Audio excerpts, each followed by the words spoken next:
अभी वर्कर का हो गया। इसके बाद आता है choice. Goat farming as a side business में थर्ड सबसे इंपॉर्टेंट चीज जो है वो है चॉइस। अभी चॉइस किस चीज की?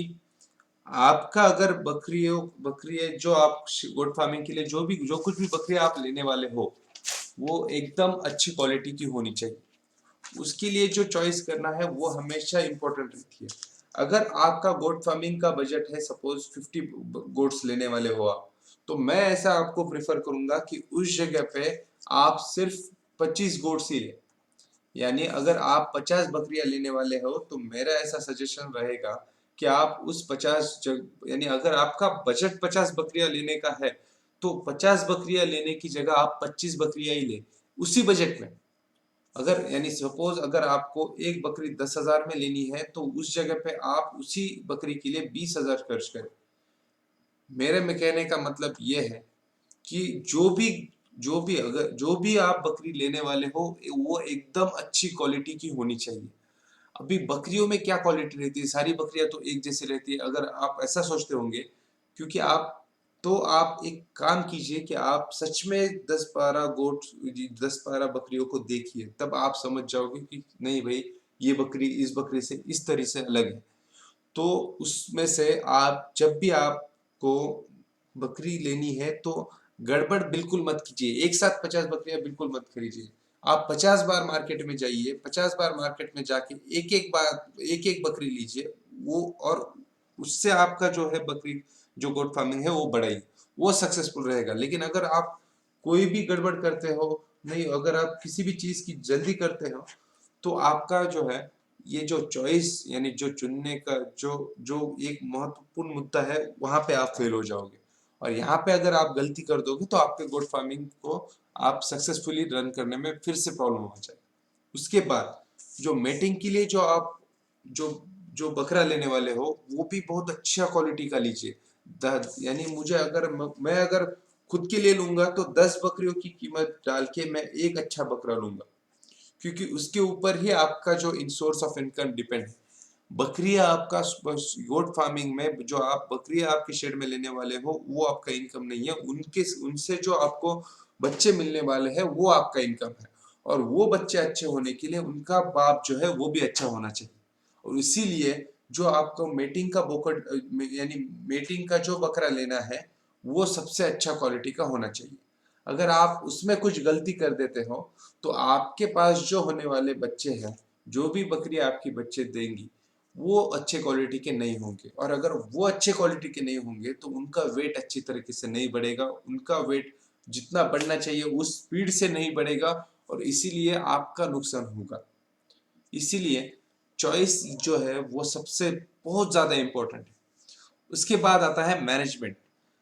आप जब goat farming as a side business कर रहे हो तो आप मैंने आपको पहले ही बोला है कि फुल टाइम में आप पूरा टाइम दे पाते हो, लेकिन साइड बिजनेस जब आप करना चाहते हो तो आप बहुत कम टाइम दे पा रहे हो। और मिनिमम टाइम मैंने बोला है कि 2 से 4 घंटे। जब आप इतना टाइम कम दे पा रहे हो तो इसमें आपका मैनेजमेंट कैसा है वो सबसे ज्यादा इंपॉर्टेंट है। अगर आप आपके काम का मैनेजमेंट एकदम सही तरीके से करोगे तो आपका साइड बिजनेस एकदम सक्सेसफुली रन होगा। जब आप गोट फार्मिंग में मैनेजमेंट की बात करोगे तो गोट फार्मिंग में दो सबसे ज्यादा इंपॉर्टेंट चीजें हैं, वो है शेड का मैनेजमेंट और आपका मेडिकल का मैनेजमेंट। शेड का मैनेजमेंट इसके बारे में मैंने एक सेपरेटली वीडियो बनाया हुआ है और वो ऑलरेडी मैंने मुझे लगता है 1 महीना हो गया उसको अपलोड किए हुए। तो जिन लोगों को शेड का मैनेजमेंट कैसे करना है वो सोचना है, उसके लिए मैंने वो वीडियो बनाया है, वो वीडियो देख लीजिए। दूसरा आता है मेडिसिन का मैनेजमेंट। ये सबसे ज्यादा इंपॉर्टेंट है। शेड का मैनेजमेंट होने के बाद आपको मेडिकल जो आपका गोट फार्मिंग का जो मेडिकल है वो बहुत ज्यादा इंपॉर्टेंट रोल प्ले करता है। इसमें आपको उन दवाइयों की जानकारी होना चाहिए जो आपको आपकी बकरियां बीमार होने के बाद आपको देनी है। उन उन सारी दवाइयों की इंफॉर्मेशन होनी चाहिए जो आपको आपकी बकरियां बीमार हो ना हो इसके लिए देनी है। ये सारे इसके लिए भी मेरा एक वीडियो अभी अपलोड होगा, वो आप देखिए। उसमें मैंने मेरी गोट फार्मिंग के लिए जो भी मेडिसिन लगती है उसके बारे में भी एक डिटेल इंफॉर्मेशन दी हुई है। लेकिन जब भी आपको goat farming as a side business करना है तो मैनेजमेंट पार्ट में ये दो चीजों का मैनेजमेंट सबसे ज्यादा इंपॉर्टेंट रोल प्ले करता है। तो इसलिए ये जो पॉइंट्स है वो बहुत अच्छे तरीके से यानी आप रिमेम्बर कीजिए। आपको ये सुनने में बहुत इजी लगेगा, लेकिन ये इम्प्लीमेंट करने में, ये एक्चुअली प्रैक्टिकली इसको करने में बहुत ज़्यादा डिफिकल्टीज आपको आएंगी। उसके बाद आता है करेक्ट कंसल्टेशन। करेक्ट कंसल्टेशन में बहुत ज़्यादा डिफरेंस है। आपको लगता होगा कि मैं एक 4-5 शेयर पे विजिट किया हूँ और मैंने नेट से बहुत ज़्यादा इंफॉर्मेशन कलेक्ट की है, मैंने यूट्यूब पे सारे वीडियोस देख लिए हैं और अभी मैं गोट फार्मिंग करने के लिए एकदम मुझे रेडी हूँ। ये आपकी बहुत सबसे बड़ी गलती है। अगर आप किसी चीज़ में कम से कम 2 लाख या ज़्यादा से ज़्यादा 5 लाख अगर साइड बिजनेस के तौर पे इन्वेस्ट कर रहे हो, तो उसमें से 1% आपको कंसल्टेशन के लिए पेड करना ही होगा। अगर आप ऐसा करोगे तो ही आपने जो इन्वेस्टमेंट की है उसका आपको कुछ ना कुछ फल मिलेगा।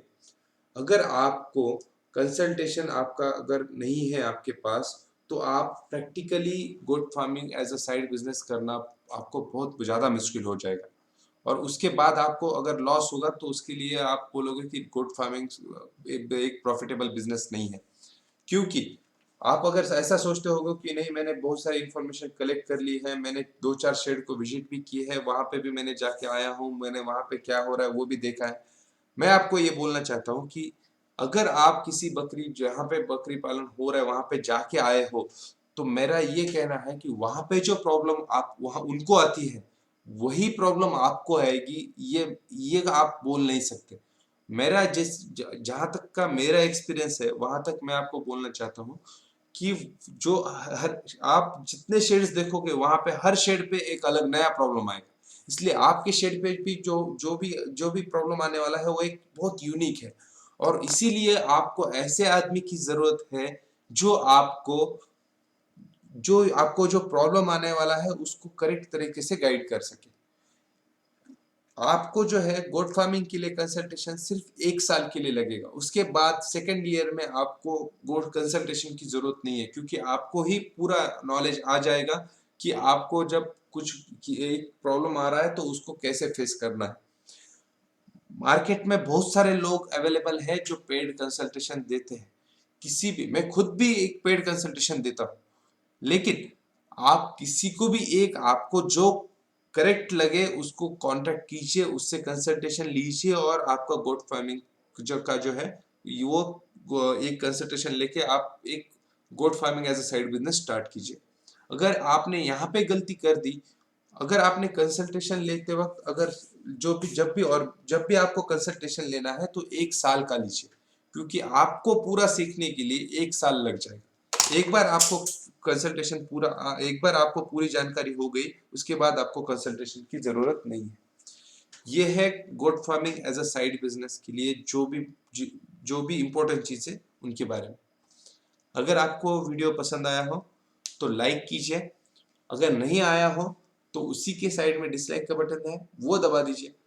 आप ये वीडियो आपके जितने भी गोट फार्मिंग के व्हाट्सएप ग्रुप है उसमें शेयर कीजिए, और मेरे आगे से जो नए वीडियोस यूट्यूब पे अपलोड होने वाले हैं उसके नोटिफिकेशन के लिए मेरे चैनल को सब्सक्राइब कीजिए।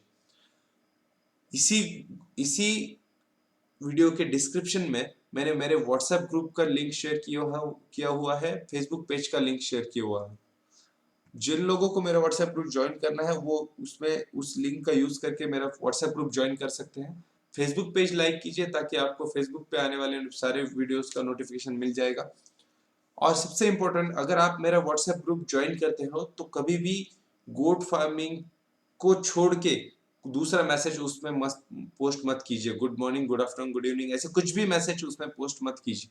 अगर आप इस तरह से तरीके का कोई भी एक मैसेज पोस्ट करोगे तो मैं विदाउट एनी इंटीमेशन आपको रिमूव कर दूंगा। Thank you for watching this video. Thank you.